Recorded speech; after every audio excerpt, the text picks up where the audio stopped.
Good morning. My name is Matthew Walther. I'm the editor of The Lamp magazine. Thank you so much for joining us this morning on the Feast of St. Martin. If you're thinking to yourself, yesterday was the Feast of St. Martin. It's not your hangover. It was a different St. Martin. Yesterday, St. Martin was the last honest man in Christendom because he refused a bishopric and went into hiding and was betrayed by the honking of his pet goose. Today's St. Martin was almost assassinated by the Byzantine emperor.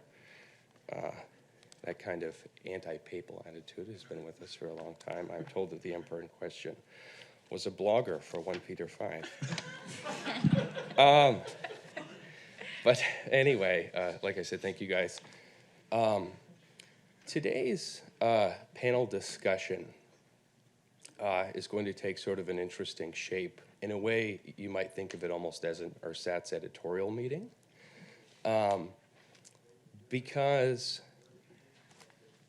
the question of Catholic social teaching and how we try to apply it to concrete questions today is not a straightforward one, and it's not a straightforward one for a few reasons. One is that Catholic social teaching as a discrete body of magisterial reflections by the popes, to which we can sort of straightforwardly on a one-to-one basis, take away neat prescriptions. That's really not how these things cash out, especially in the world of the last 50 years, the one that we actually inhabit now, a world where we don't live in the sorts of Catholic institutions that our grandparents did, the world of parochial schools and geographic parishes and religious orders, brimming with vocations, and Catholics occupying a distinct minority space in the American social and cultural order. So today, what we're really going to offer is 3 short reflections or provocations, followed by what we hope will be an interesting conversation into which we'll invite all you guys to join later. So anyway, before we get started, I just thought I'd introduce our speakers here. First is Brandon Mcginley. Brandon is an opinion editor for the Pittsburgh Post-Gazette. He's also a contributor to a number of publications and the author of a wonderful book with Scott Hahn. Mary Kate Skian is director of marketing for Penguin Random House and a contributor to The Spectator and other publications. And last but not least, Rob Wiley is professor of political science and director of the political economy program at Ashland University. So, without further ado, let's go, Brandon.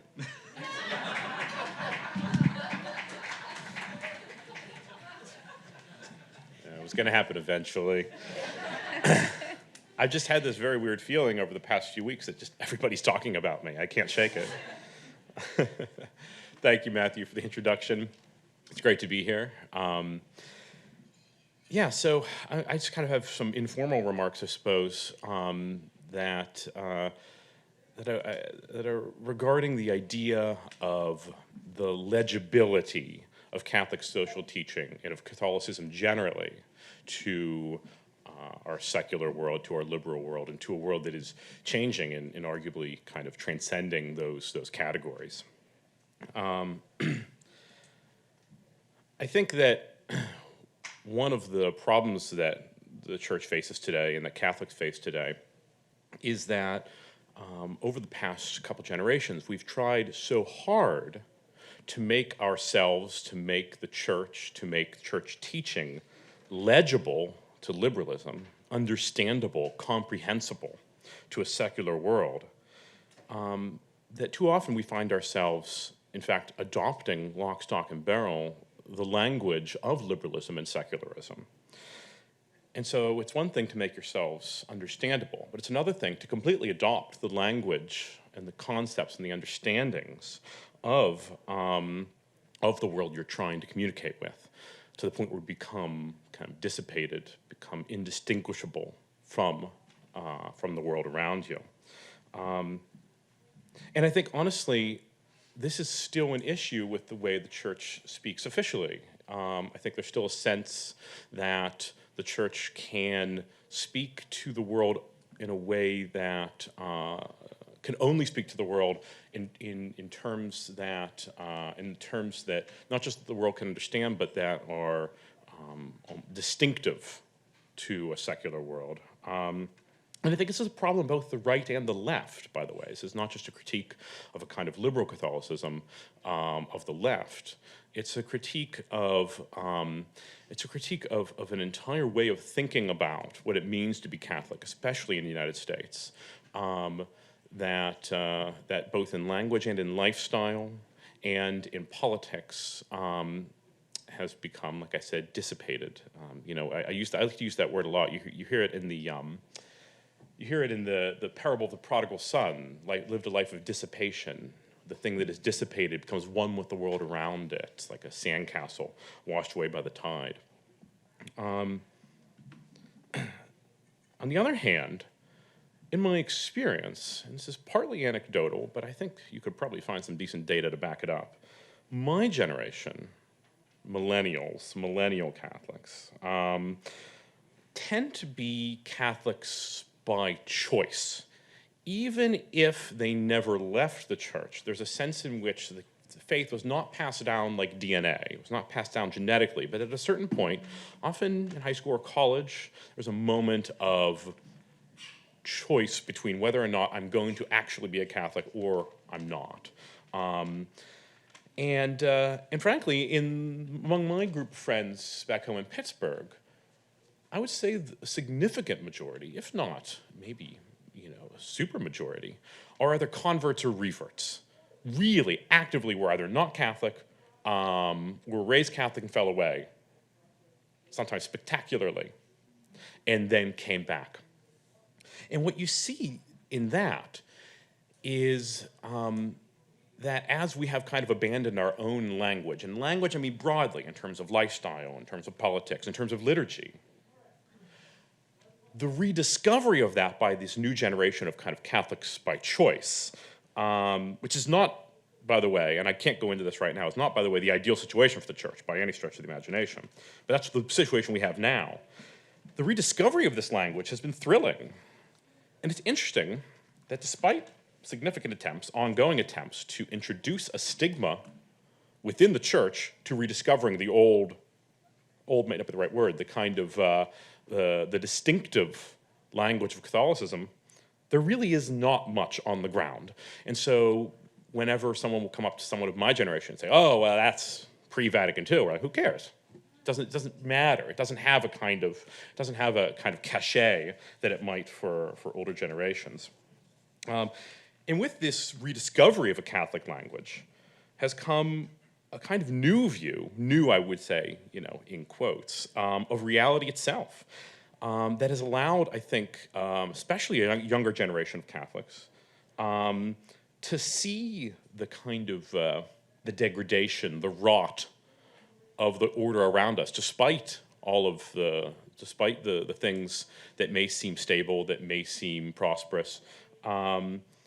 And not only to see the rot, because we have the language to be able to step outside of the kind of conceptual frame of liberal secularism, but also to respond to it constructively. And I think this is liberating. I think there's a sense, a criticism of a kind of of a distinctively and arguably illegible Catholic language to the world around us is that it boxes us in, that it is exclusive.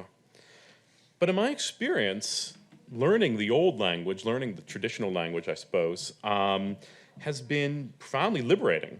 And it's a sense that I see everywhere, especially among Catholics of my generation, who have this sense that it's a time to build and that it's happening organically. It's a time to take kind of Catholic distinctiveness and build new friendships, build families, but also build institutions, build communities, things that will speak to the world, but in the distinctively Catholic mode, not in the language of the world around us. In this language, these institutions might be illegible at first to the world around us, but ultimately, the legibility of the Catholic way of being in the world doesn't come from adopting others' language, but from a kind of joyful confidence with which we express it, with which we live it, with which we build, and build things that even if they are not immediately understandable to the world, or speak in language that's not immediately understandable to the world, ultimately speaks a language that goes beyond words. And with that joyful confidence itself contradicts the world, shows a better way, and invites people in a way deeper than merely aping the language and lifestyles of the world around us. And in the last 2 minutes, because I don't want to take too much time up here, I just want to say that in journalism, I think the lamp is an attempt and a great example of this kind of distinctively Catholic language that invites people in, and that is uncompromisingly Catholic while not being a brand name, while not being Catholic as a brand name, Catholic comprehensively. I've been able to write some stories for the magazine that I don't know if I would have been able to publish anywhere else, about a man who was incarcerated for 40 years in the state of Pennsylvania, who returned to the faith in prison, about a man who has for much of his life run a rundown, dingy dive bar in one of the worst towns in the state of Pennsylvania and in the entire country, who sees his bar, his now speakeasy, as a kind of ministry. But these stories, they're not easily categorized. They don't fit into any particular ideological box. And they are often Catholic in a way that is complicated, in a way that doesn't fit the brand name, or doesn't fit the kind of glossy image of the celebrity Catholic, not to pick on the NFL, of the NFL kickers who have an odd habit of being extremely Catholic. Not that those are bad stories, but they aren't bad stories at all. But they often play into a kind of a sense that the best Catholic stories are about us basically claiming already famous people instead of finding the stories that already exist among us and telling them in a way that is both profoundly Catholic, that's both a story of grace, clearly, without compromise, but also because grace is legible to everybody in some way. These stories are legible to the world. And as Matthew said, I now work for a secular publication, and so that there's some tension with what I just said and now in my new work. And what I think I would like to do is probably cover that in our conversation rather than spending any more time up here. So thank you. Thanks, Brandon. All right, Mary Kate.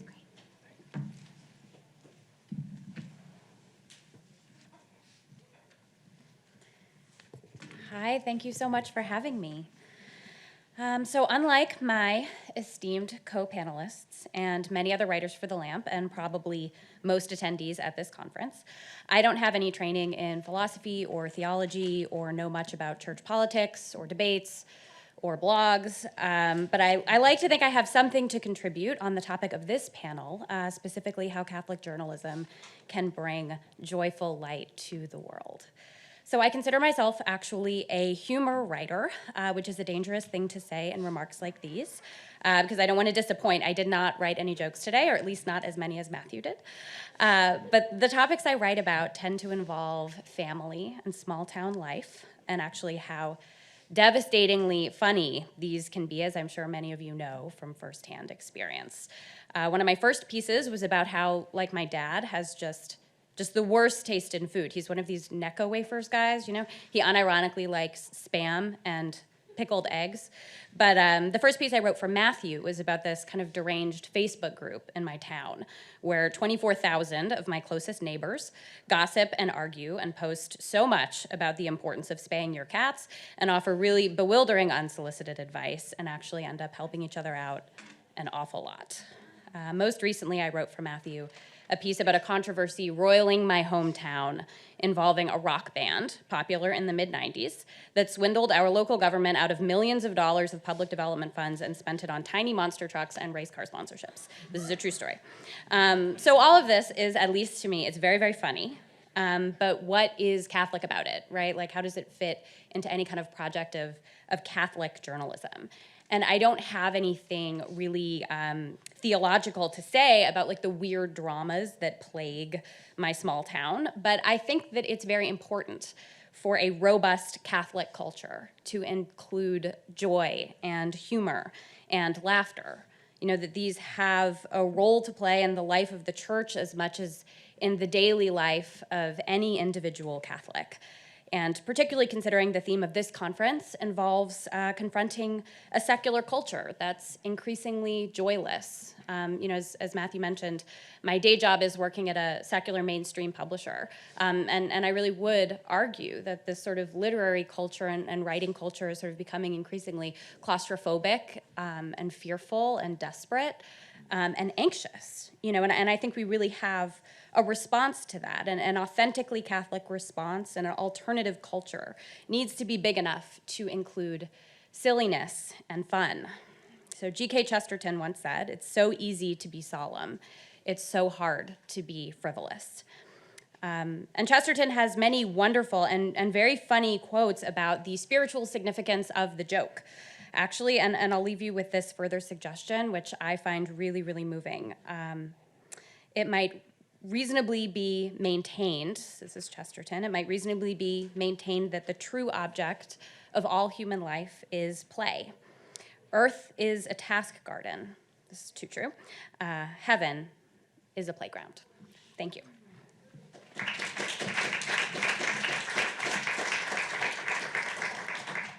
All right, thanks, Mary Kate. Last but not least, Dr. Wiley.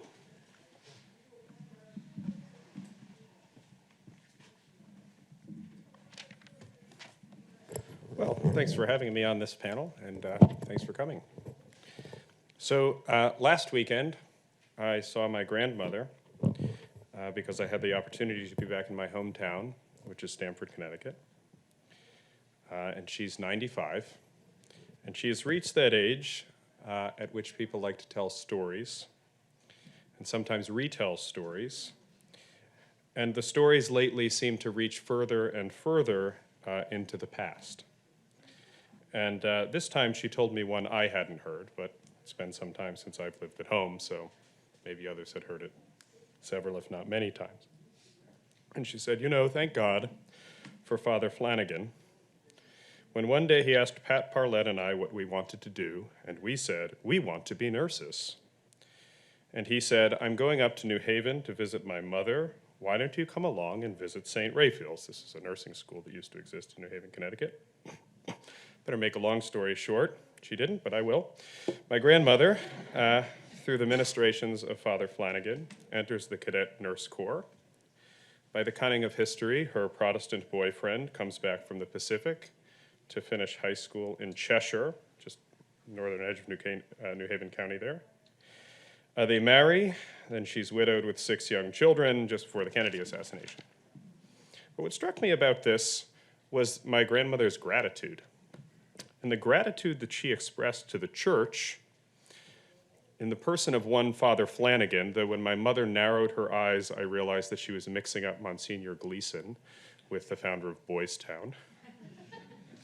When that was on the silver screen, I suppose you did that. Now we don't have heroic priests on the silver screen to mix up our beloved pastors with. But she's grateful to the church, it struck me, for helping her find love and for helping her find meaningful work which would help support their 6 children when my grandfather, whom of course I never met, passed on.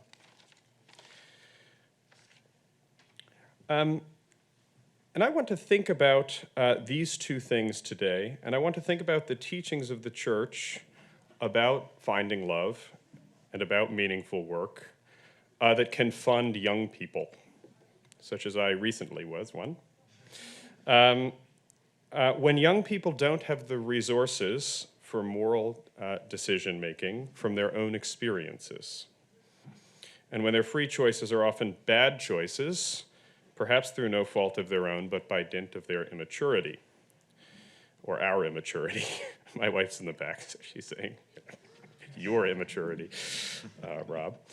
Okay, and I think here the church does things, Brandon's comments put me in the mood of this, or the mind of this, right? That our society, which places a lot by consent and by contract and by choice, downplays sometimes the extent to which we face really terrible choices. I mean, choices of really terrible significance that we don't really possibly have any resources to face, and yet we must choose anyway.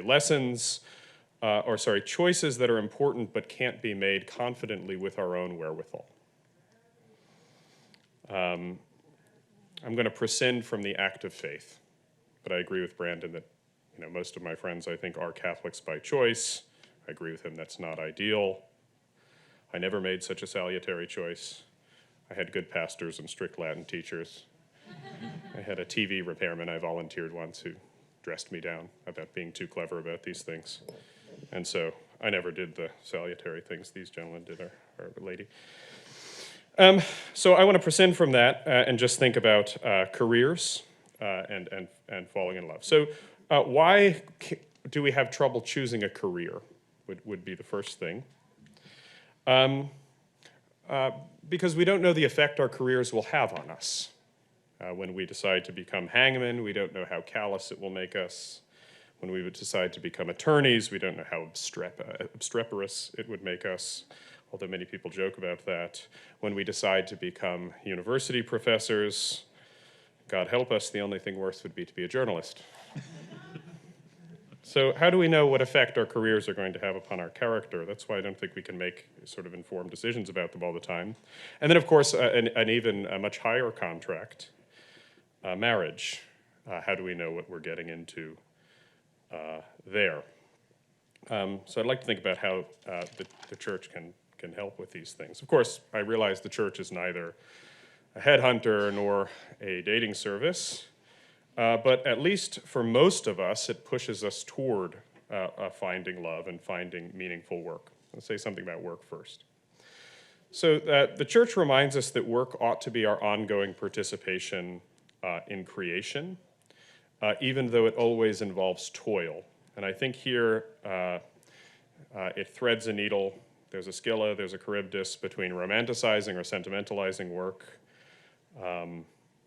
and saying that work is your calling, and it always is fulfilling, and it's always your art. I think, and if you're alienated from work as making the world the way you would want it, or making yourself the way you would want it, sort of free self-creation, then you're alienated and so unfree. And I think of Karl Marx as the great thinker who thought of human unfreedom in these terms, right? We spend so many of our waking hours doing things we don't want to do that have dubious effects upon us, and we're not free to make the world we'd like.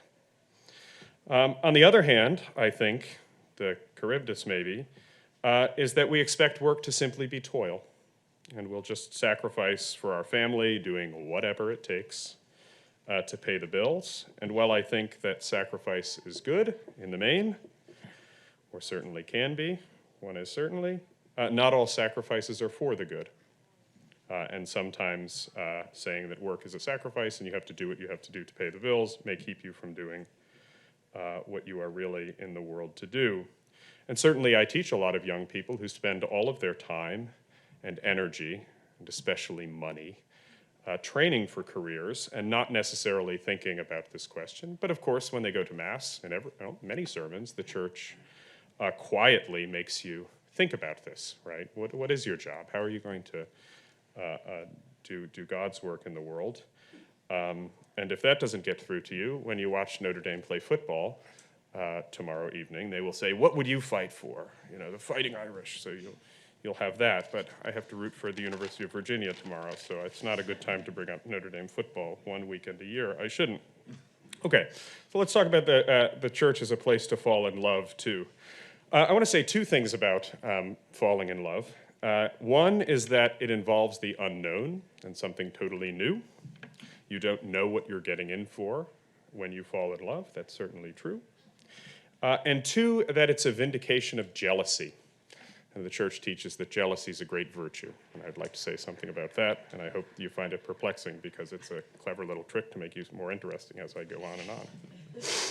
So first of all, the newness. So love, I think, in some ways, the church, of course, teaches that love has to be open to new life, that it's a commitment to sort of take an adventure to someone. You don't know what parenthood is like in advance, that the church teaches you must be open to it. I was certainly not qualified or prepared for this. I didn't know what to expect, of course, and yet this is something we must do. Hegel thought that this was the universal. This is what we all must do for the universal human race and our sort of debt to it. But as Kierkegaard, who I always like to quote, points out, that overstates it because you're married to a particular person who does very strange things you can't understand sometimes, right? And all marriages are different. From the very beginning of Anna Karenina, when Tolstoy says that all happy families are unlike, but every unhappy family is unhappy in a different way. I wonder if there are any happy families. Sorry if you have one. I'm sure that's lovely. But in fact, you're married to you don't know what you're getting into when you get married to someone, and you don't know what you love about them yet, maybe, and you certainly don't know all the things you hate about them.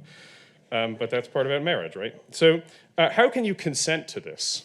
This is a problem for consent. How do you consent to become a parent, especially if you don't know what that's like? I don't think that if we're not prepared or qualified in a way that I think that sort of paradigm where we're people whose own experiences can fund our consent really makes sense. And here I think the church is sort of reassuring that it's good to be open to newness.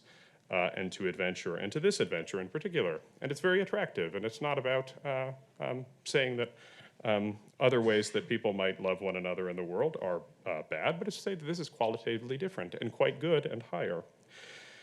Not our highest calling for those of us in religious or clerical life, of course, but the next highest calling, perhaps. I think one reason why I know this is a hard choice, I'll quote Kierkegaard one more time. I'll quote him because this is what my father put on our, what do you call it, the night before, our rehearsal dinner. He put this on the invitation. If you marry, you will regret it. If you don't marry, you will regret it. I think that's right? This is not a choice that you can know in advance whether you will regret or not, so it's quite demanding. And one of the reasons I like Kierkegaard is because he shows you that even personal choices, if you think personal choice and freedom is a good thing, well, yes, it is, but you can get into choices that you don't know how to make them, and they're quite terrible choices. And maybe anxiety about these choices is good, and that's what it means to be free. But let's not say that freedom is always a lovely experience, because of course it's not. We're sometimes in these impossible situations, and sometimes the best situations of our life are these sort of impossible choices. There's also a problem, Kierkegaard's raising this problem, I think, about like unexpected future past desires. So you don't know what you will have wished you had done, right? You think about people that wish they had grandchildren when they're very old. My grandmother has a ton of them, but some of her friends don't. And they're very sad they didn't. Now, they never wanted to have children, and they were quite happy in the life that they had not having children. But by the time it came to have grandchildren, they wished they had some of those, right? And that's an odd choice, right? You were never in a position that you wanted this, but in retrospect, you wish you had, covered your bases. They don't have the same regrets. Okay, so one is about being open to newness, and I think in general, this is, if you think that we have desires in the future that we can't anticipate, this is how the advice of your elders is quite helpful. This is where traditions can be quite important for moral decision-making, because of course people have lived life and can tell you what life was like in retrospect, and maybe occasionally we should listen to these people, unfashionable as that has become. So I think about that problem quite a lot. The other thing I was going to say besides newness and the church sort of getting you ready to sort of fall in love despite the fact that you have none of the resources or qualifications for it already from your own experience, but they let you know that this is okay, this is a natural way to live. Okay, maybe it turns out to be true, but you're right to be skeptical from the beginning. The other thing is that it vindicates jealousy. So say something about this. So I wrote something for the Lamp fairly recently on envy. I think a lot. I'm writing a book about envy and political philosophy. But jealousy is something quite different, right? Because if you're envious of something, you want what another has, right? It's covetous. But if you're jealous, you want to protect what is already your own. And I think in the same, a family can kind of shrink the world into a livable scale where the people you care most about, you can actually affect their lives. Unlike, say, the lives of our fellow citizens, where we might care about them very deeply, but we can't stop them from doing very terrible things all of the time, as they're committed to doing. But your family, your children, your brothers, your sisters, you can, right? And so family kind of shrinks the world to something that's manageable. And I think this is jealousy, that we care most for our own. Now, way back, the archaic Greeks did not have a distinction between phthonous and zdelos. They didn't distinguish between the words envy and jealousy. Well, they didn't know those words; they're English, but we don't distinguish between these words sometimes. So, often people use jealous as a synonym for envious, and likewise, you'll just have to believe me or this fellow Ed Sanders that wrote a book on this, that the Greeks didn't either, way back. But then there's this pressure on the tradition, because even though envy is a bad thing, because we know it was out of envy that the chief priests hand our Lord over, and we know that envy is quite a nasty thing, or so we're told, God is a jealous God, right? And so this puts the Christian tradition in a difficult position to make a distinction between envy and jealousy that I think is quite useful. Florensky is really good on this. Of all people. And I think this shows us that we're meant to live in a world that's of a scale that we can affect. And that if you don't shrink the world through jealousy to your own, who you can have an effect on, you feel quite impotent about the world and angry about it when it doesn't conform to your expectations. But that's because people that don't form families, I think, live in a world that's much too large. I mean, we live in that world too, that's important, and we try to affect that world, and I'm not saying that citizenship's a bad thing, but you can do things as a family member that you can't do as a citizen, and that's, I think, quite healthy for us. So in these two ways, I think the church is right to push people to fall in love, even if our own experiences as young people don't suggest, anything from our personal experience suggests that that's a good idea. So I'll stop there.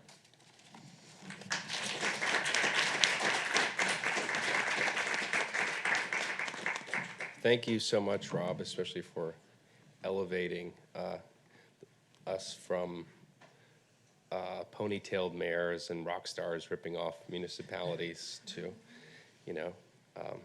Alcibiades and all kinds of things. Anyway, now we're going to get to the panel portion of the event, and for this we will all sit down and be nice to each other.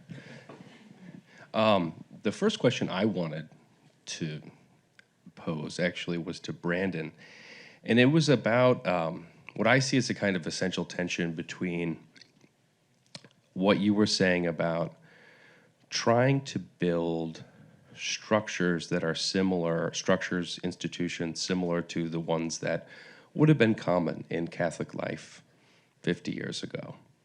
Not only common, but there's a sense in which it would have been impossible to participate in Catholic life without being involved in your geographical parish, being members of these lay associations and scouting groups and your children all going to parochial schools and all that.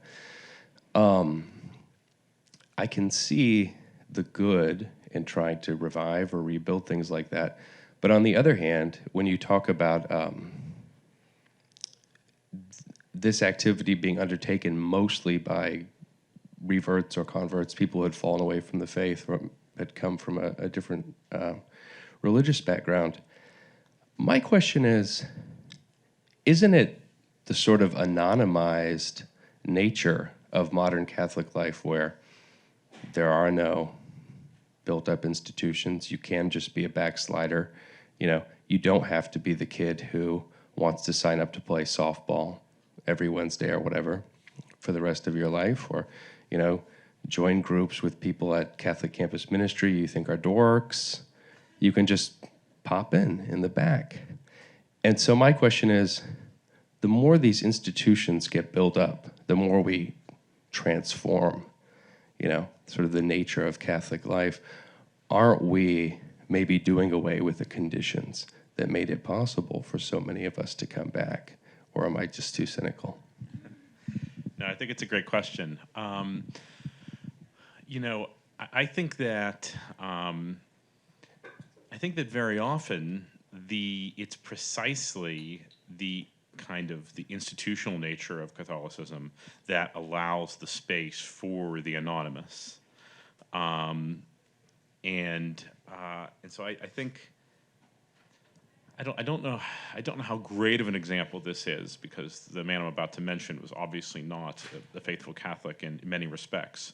But it's said that Andy Warhol would show up regularly to the back of Mass in New York City, and I believe it's also said that he funded the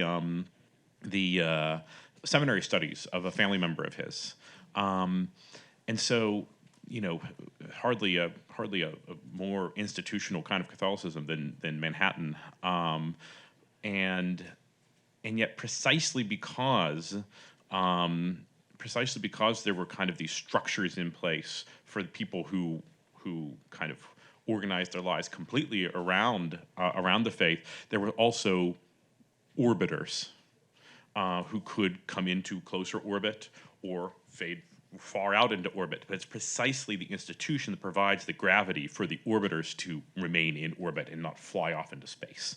And so I think that one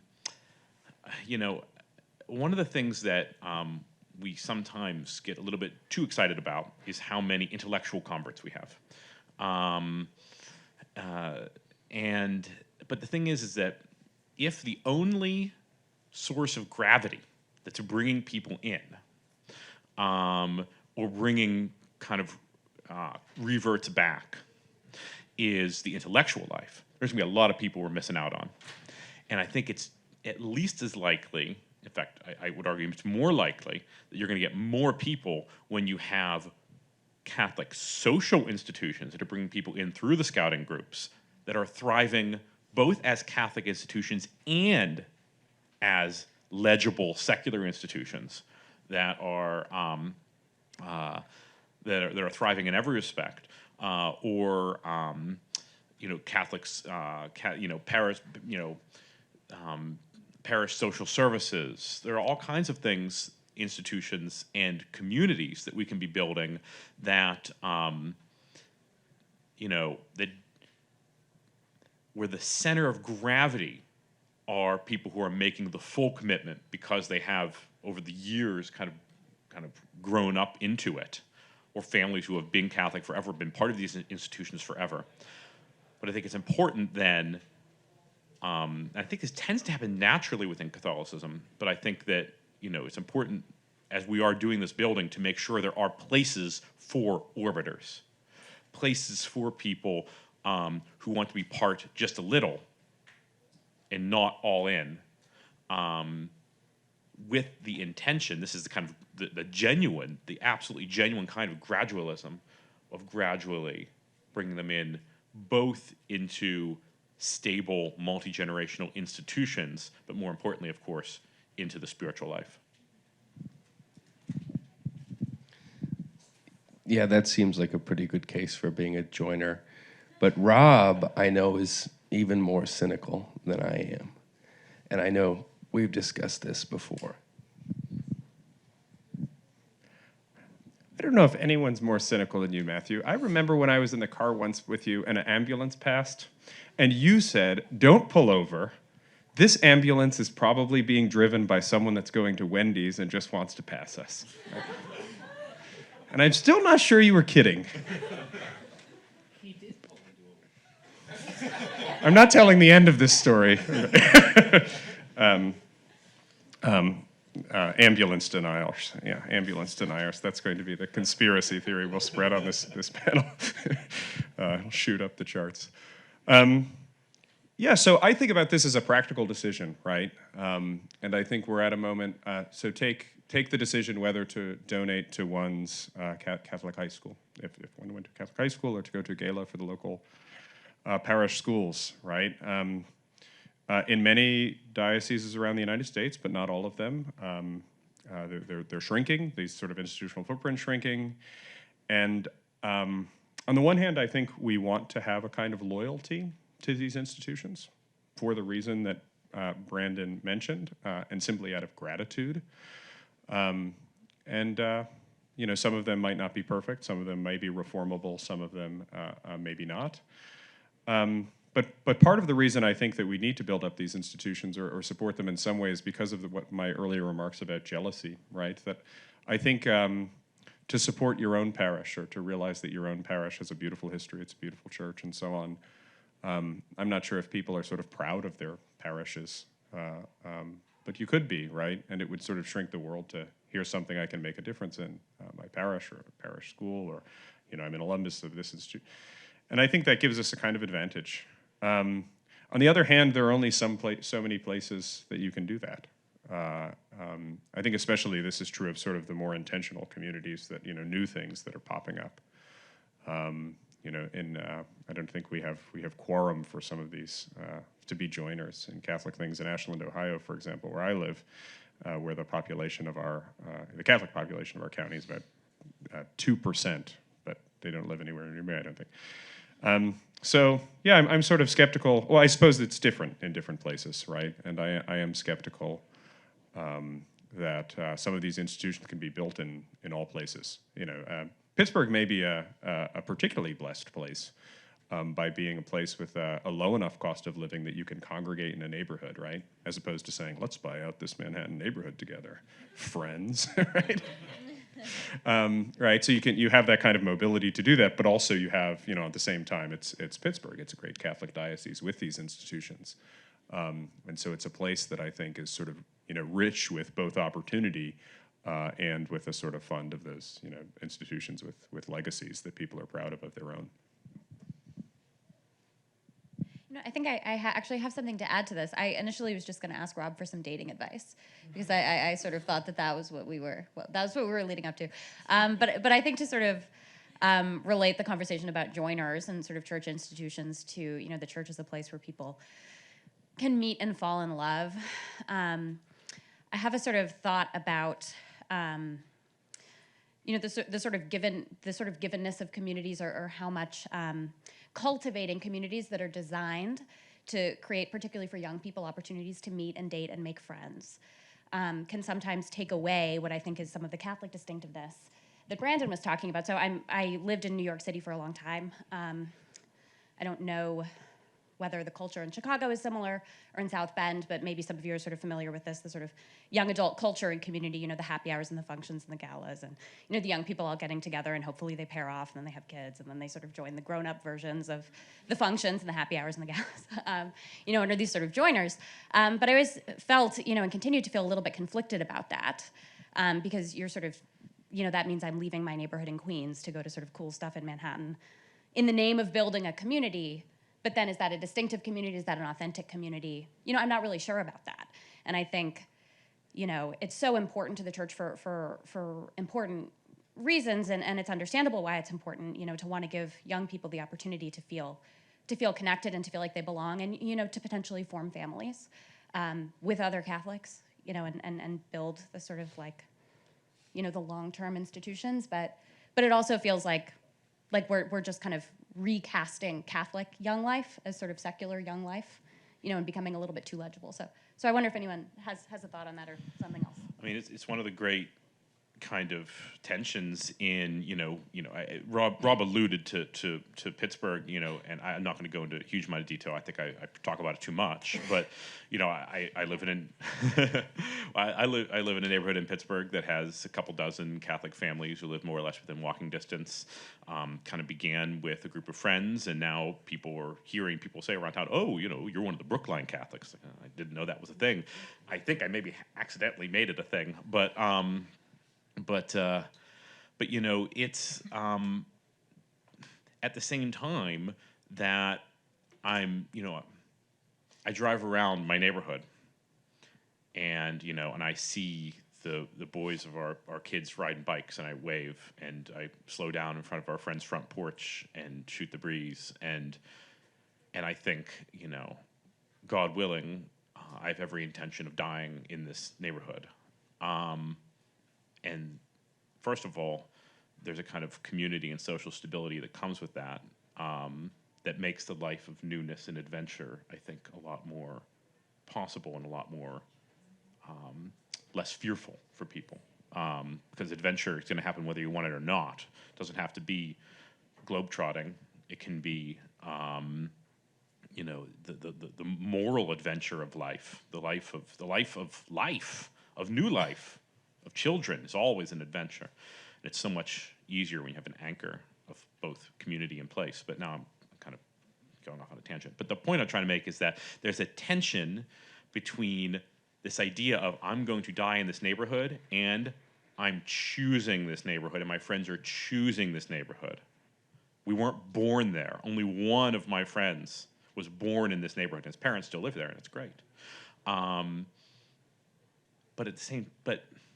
I think we can get bogged down in intellectualizing it, saying, oh, there's this intellectual tension between choosing a neighborhood and saying you're going to live there forever and you're going to build something there. Because you have to start somewhere. You have to start somewhere. And maybe the whole thing's going to blow up. But, talk about taking chances. Talk about embracing humor. The humor that can only arise from a community of people who have grown in intimacy and trust with one another. You talk about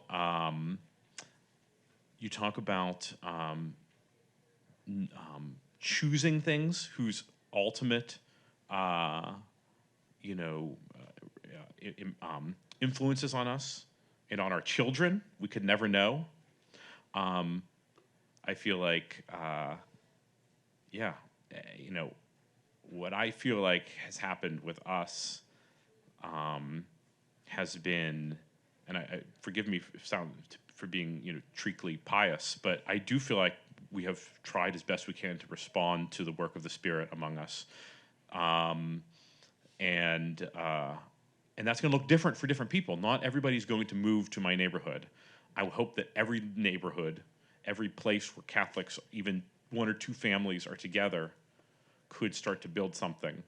But yeah, I think it begins with simply, and this is a bit vague, I don't have a PowerPoint presentation for how to make friends or build communities, but it begins with simply saying yes to the people who God places in your life, and allowing them to say yes to you. And that's where things began, that's where friendship begins. And friendship, I think, is the kind of beating heart of community. But now I'm going off another tangent, so there you go. Just thinking about what Mary Kate was saying about the sort of thrownness of the communities we find ourselves in. One thing that also complicates all of this, of course, is digital communications technology and the internet.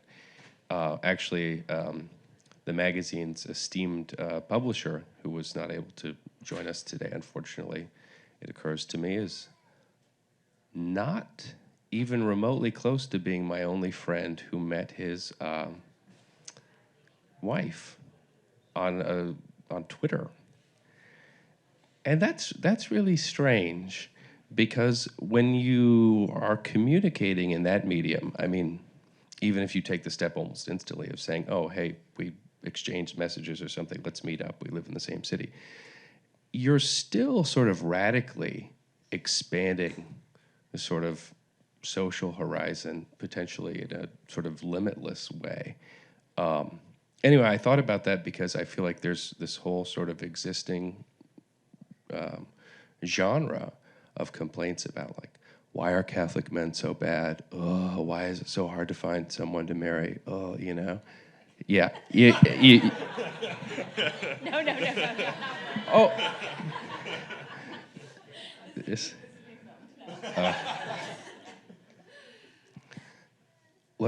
Can we hand it to Dr. Love then? First of all, I think I give great dating advice. I'm not sure if anyone has ever taken my dating advice, but, can't be disproven. I think Matthew's last point about Twitter is really interesting, right? And I think it's not just a point about the internet. I think it's also a point about going off to college, and I think it's a point about the number of fish in the sea. And you have this illusion of, like, a great amount of choice. And you have a sort of anxiety because, as you said, it just sort of radically expands your horizons. And anxiety can be freeing because it impels you to make a choice that you wouldn't otherwise make. So I think anxiety is kind of part of the experience of freedom, but anxiety can also be paralyzing, as anyone else that struggles with anxiety will know.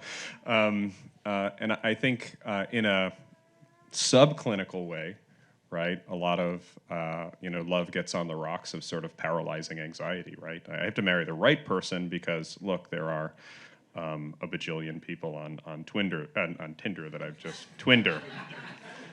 I don't have, I'm old school. I'm giving old school dating advice. I wasn't, okay.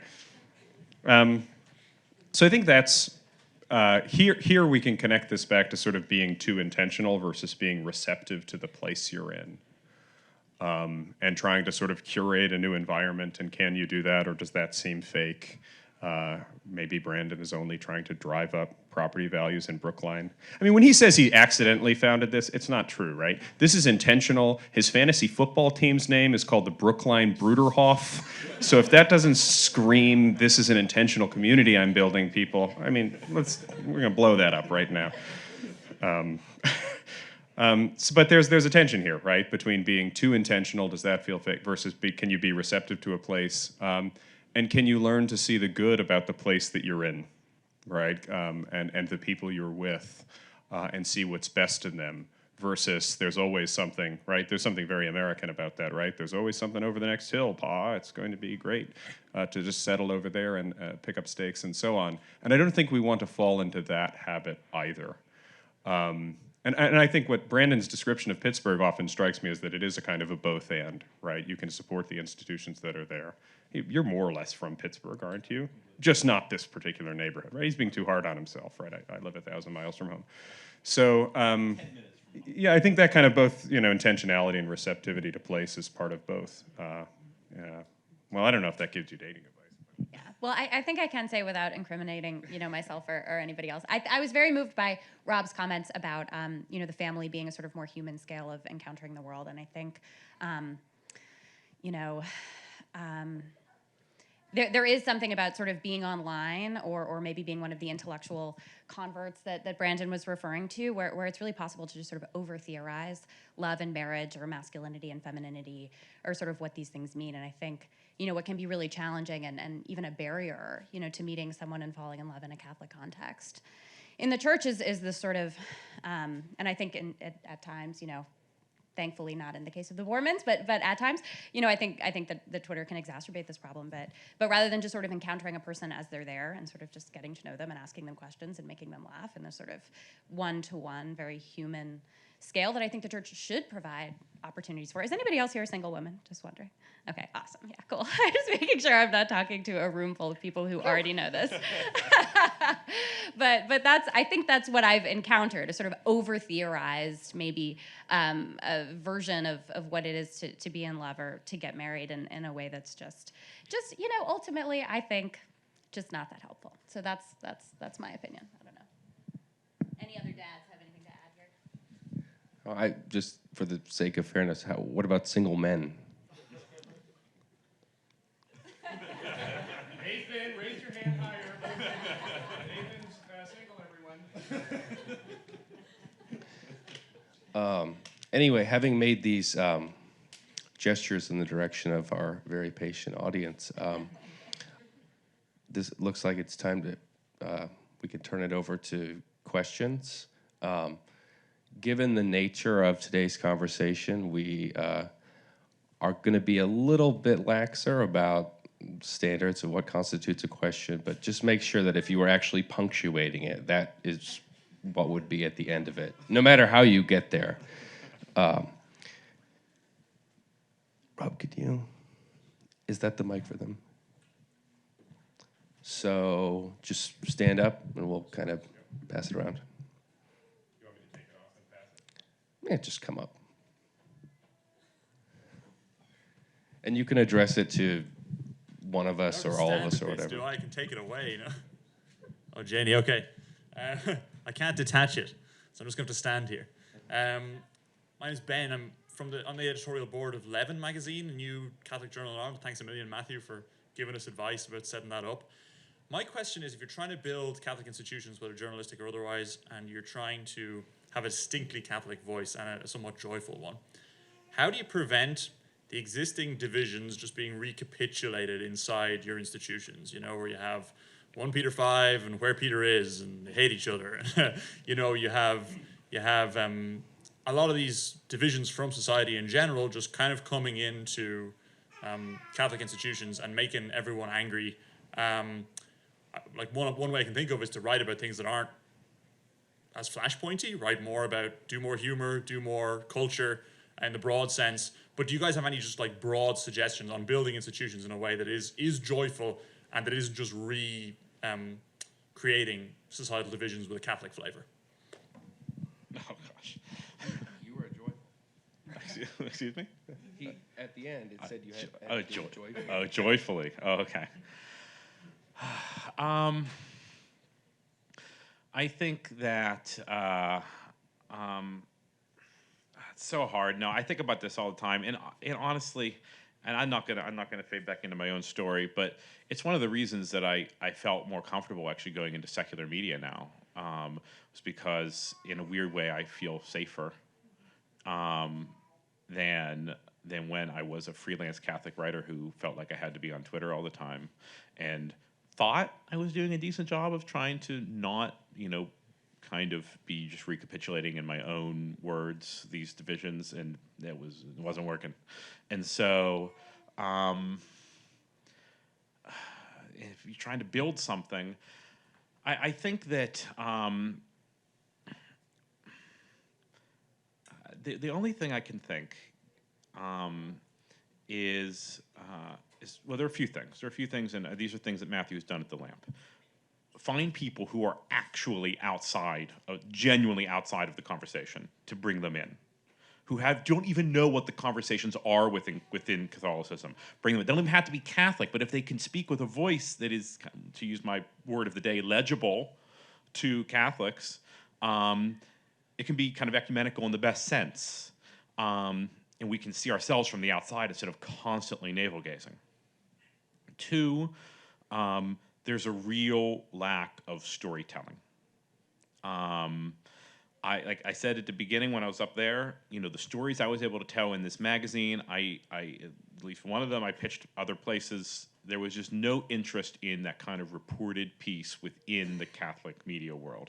I could have missed out on something. Maybe I didn't pitch it right. I don't know. But I got the feeling that this was really, Matthew provided a home for these stories. There wasn't one elsewhere. And these stories do not. Now, I'm sure you could try to find, you know, some way to shoehorn it into the controversies or whatever. But you could turn the story of the prisoner into a prison reform thing and then turn that into like a Trump thing. I don't know.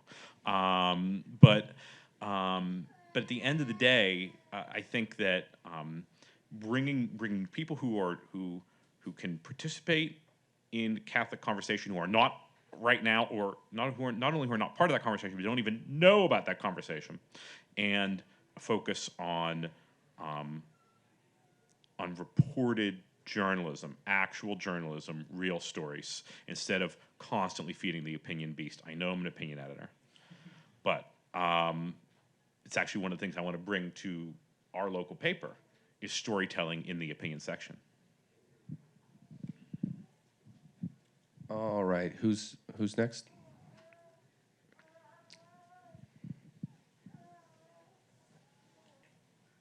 Father Matthew Schneider. I'm finishing my doctoral thesis at the moment. But one of the things that came up, I thought, in your discussion that's very interesting that I think is under talked about on Catholic social teaching was kind of the intermediate institutions, because we talk about the family as the basic unit of society, and then we talk of government, but really in social teaching, we talk about how like the family is part of a town or an extended family, or a neighborhood in that thing, and that corresponds to the other one.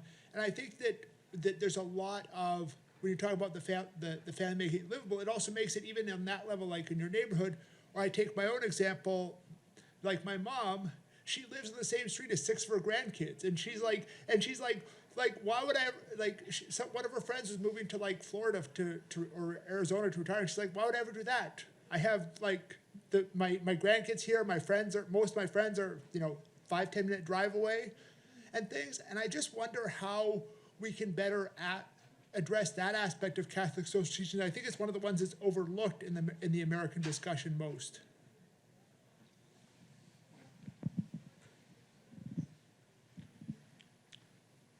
One thing I think we can do is, this is just apropos of your comment about your mother.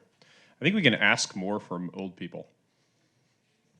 I think you put in your life of work, you retire, you move to the villages. That's how it goes, right? Like, what does that deprive a community of when old people move out, right? And I mean, the onus is on younger people to ask more for old people. I know many old people that would like to be asked more things than they are asked. Many of them are never asked anything.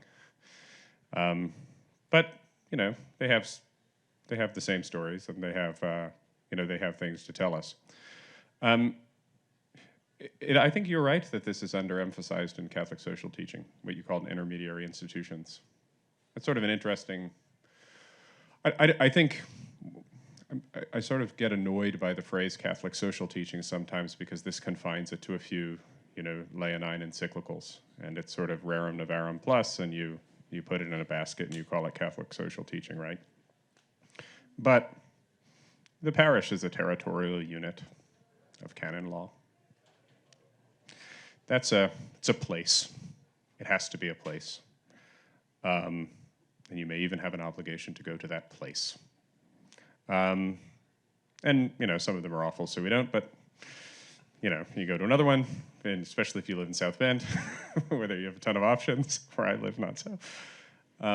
But there is that, right? And there's also duties of piety to your country that are important, right, from St. Thomas.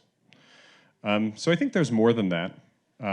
But it's sort of interesting to think how all of these things are being disrupted now. They're sort of taken for granted, and they come from thinking about the ethnic past of the United States. And we don't necessarily think of these intermediate institutions as sort of funded by things that are only historically Catholic and no longer part of how we think about the world.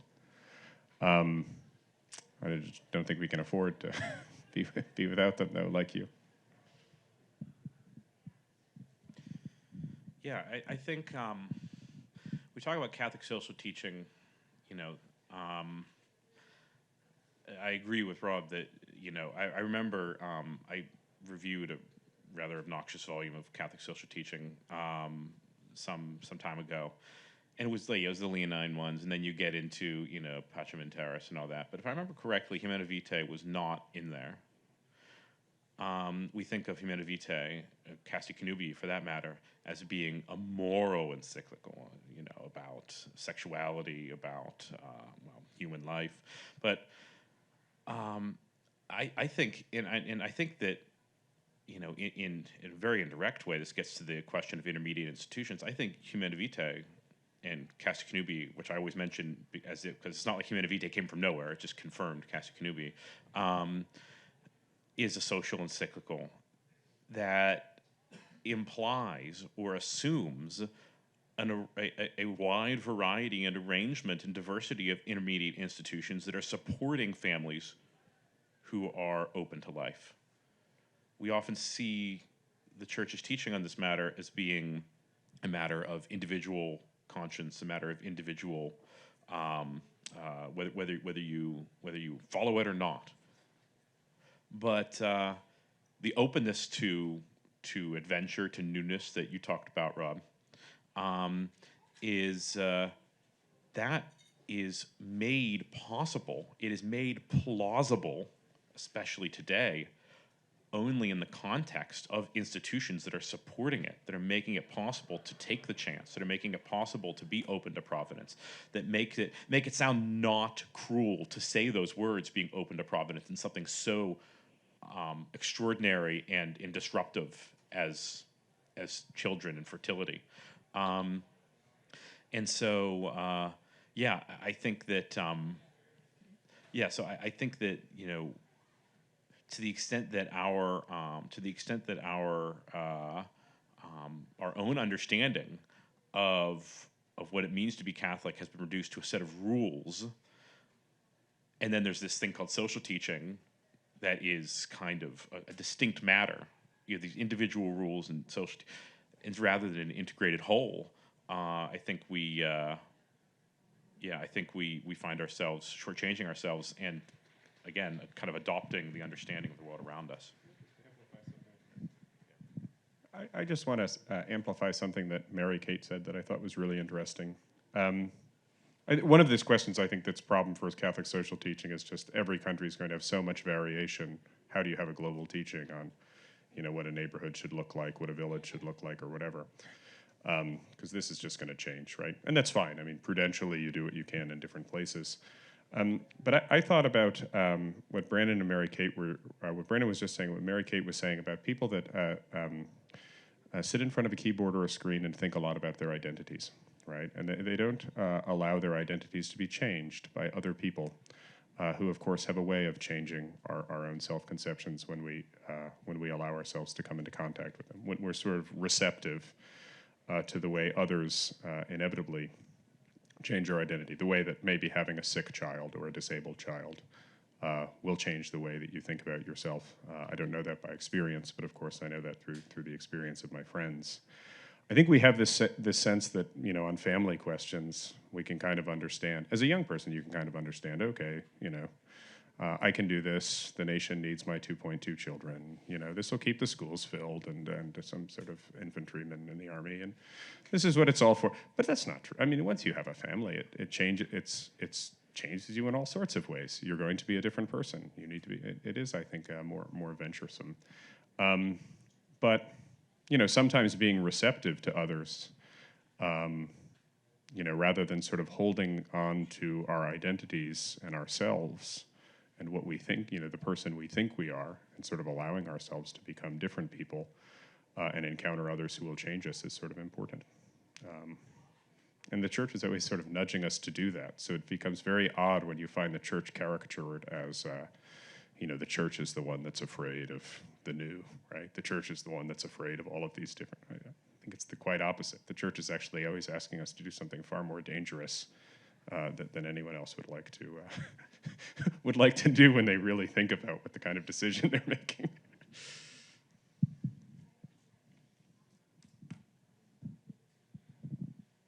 Looks like we have time for just one more, but before that, I do just want to invite everyone tonight at St. Joseph's Parish here in South Bend, the parish hall. The Lamp is actually holding a happy hour from 5 to 7:30. So children are also welcome. There's snacks and games and stuff for them. Plenty of booze and snacks for adults. And I'm told a playlist called Country Bangers. So lots of music. But anyway, everybody's welcome. And please spread the word.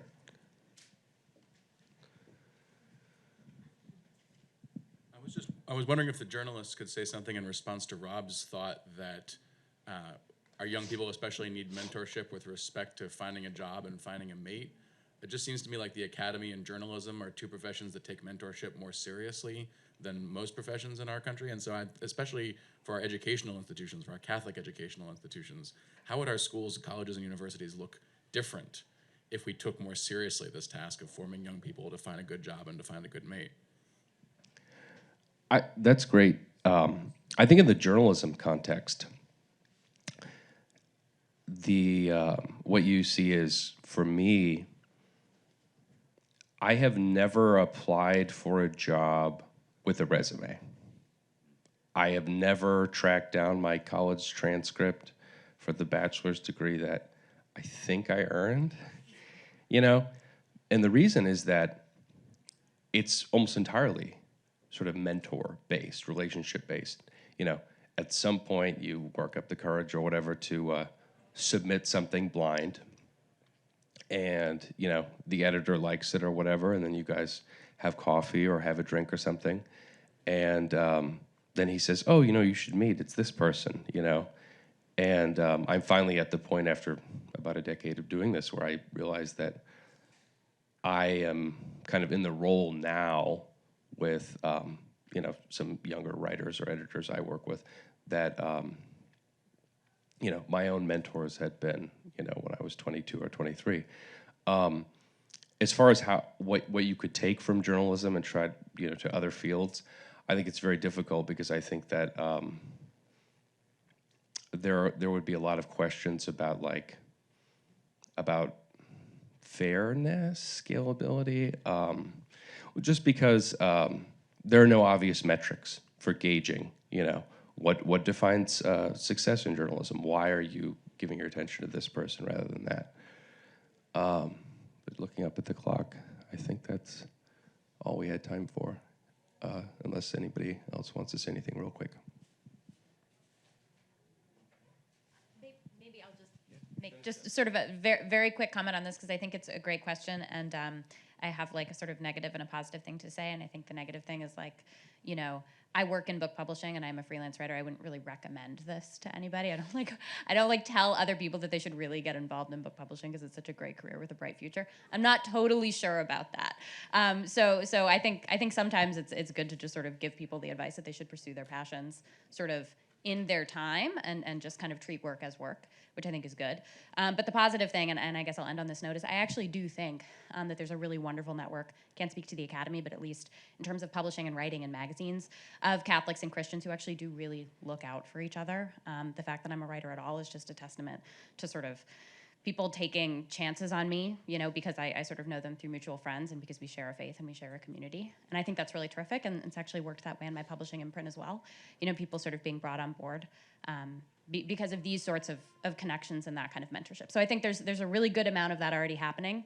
But I also, approach any young person who's interested in getting involved in media with great trepidation. So, all right, I don't have anything else to say. So. All right, well, thank you again, everyone. And like I said, if you come by the happy hour, we'll talk some more.